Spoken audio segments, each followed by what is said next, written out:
Hey, welcome. Good to see you. My name is Matt. We're taking time to walk through the Sermon on the Mount, Matthew chapter 5. We're looking just very slowly, maybe too slowly, at the words of Jesus, to be nourished by them, to try to really understand what he means. And we're at Matthew 5:5 today. Blessed are the meek. Thought it'd be good to try to get a handle on what Jesus is talking about here. Think about it this way. I think this is a good starting point. The ruling principle of this world right now is power with aggression, right?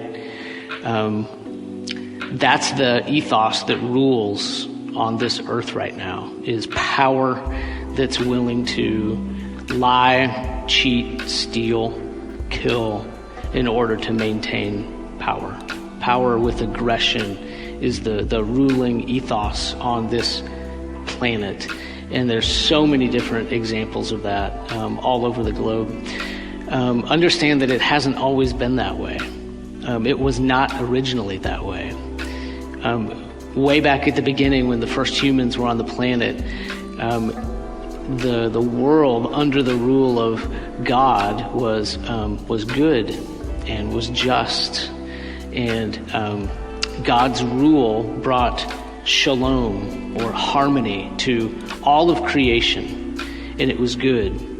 And when man turned away from God rule towards self-rule, the ruling order of this world changed, and it became, instead of power being used for good and good benevolent purposes, as God does, power became abused. To mistreat people, to oppress, to lay a heavy burden on the vulnerable. And so now we live with this beautiful planet. The remnants of God's goodness are still here, but the ruling principle, the thing that holds the cards, is power coupled with aggression.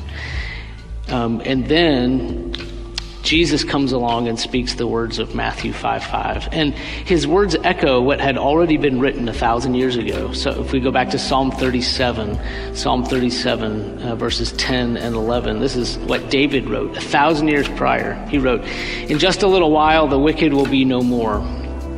Though you look carefully at his place, he will not be there.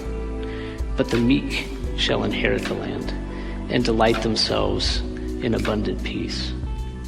Almost the exact same wording as in the Sermon on the Mount. David, Psalm 37 writes, "But the meek shall inherit the land and delight themselves in abundant peace." So why does Jesus come along 1,000 years later and say the exact same thing that David had already written about the meek inheriting the earth? Why does Jesus come along and repeat that? The reason he does it is because the time of fulfillment has come in him.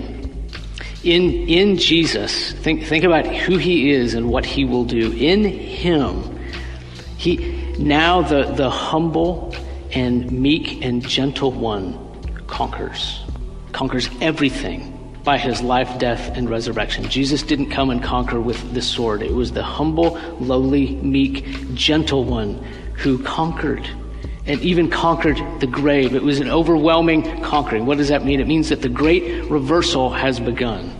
That no longer will the ruling principle forever be power misused or power with aggression. But in Christ, the reversal has begun, whereby the meek will inherit the earth. It has not been obliterated yet. But in Christ, the reversal and the renewal of all things has begun.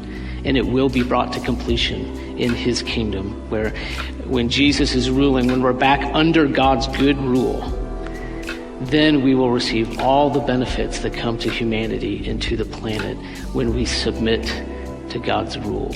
The meek will inherit the earth, and it will be so good. Hey, thank you for joining me. Remember, if you need prayer, if you're struggling, if you're hurting, if you're sick, let me know how I can pray for you. My email is in the notes on the playlist today, and so get in touch if you'd like to. Thanks. We'll see you next time.